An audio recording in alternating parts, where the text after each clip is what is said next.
بسم اللہ الرحمن الرحیم۔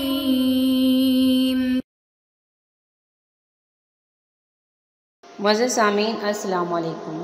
معزز سامعین، آج ہم بات کر دیں گے پردے کے مسائل پہ۔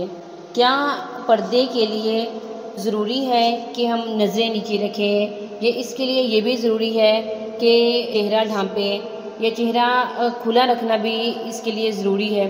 صوبے کے DIG صاحب تھے، وہ بڑی بحث کر رہے تھے، بڑے ڈٹے ہوئے تھے اپنے اس بیان پہ کہ سورہ نور میں صرف اللہ تعالیٰ نے نظریں نیچی رکھنے کا حکم دیا ہے، پردے کا نہیں کہا۔ نظریں نیچے رکھنے میں تو مرد بھی شامل ہیں اور اس میں عورتیں بھی شامل ہیں، کیا پھر مردوں کو بھی برقع پہننا چاہیے؟ تو معزز سامعین، اس کا جواب یہ ہے، شرعاً چہرے کا پردہ لازم ہے۔ یہ غلط ہے کہ سورہ نور میں صرف نظریں نیچے رکھنے کا حکم ہے، یہ حکم تو مردوں اور عورتوں کو یکساں دیا گیا ہے۔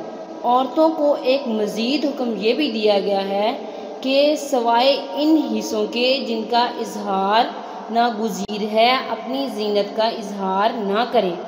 اس حدیث کے بعد صحابہ کرام کی بیویوں کا یہ حال ہوتا تھا، اصحابیات کا، وہ عورتیں پورا چہرہ چھپا کر صرف ایک آنکھ کھلی رکھ کر نکلتی تھیں۔ اس کے علاوہ سورہ احزاب میں بھی حکم دیا گیا ہے کہ اپنی چادریں اپنی گریبانوں پر لٹکا لیا کریں، یعنی گھونگھٹ نکالیں، چہروں کو چھپائیں۔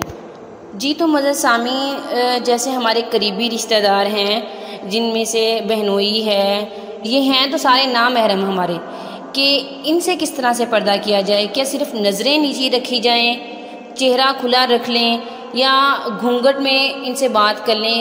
شرعی لحاظ سے کیا حکم ہے؟ اسلام ان کے بارے میں کیا کہتا ہے؟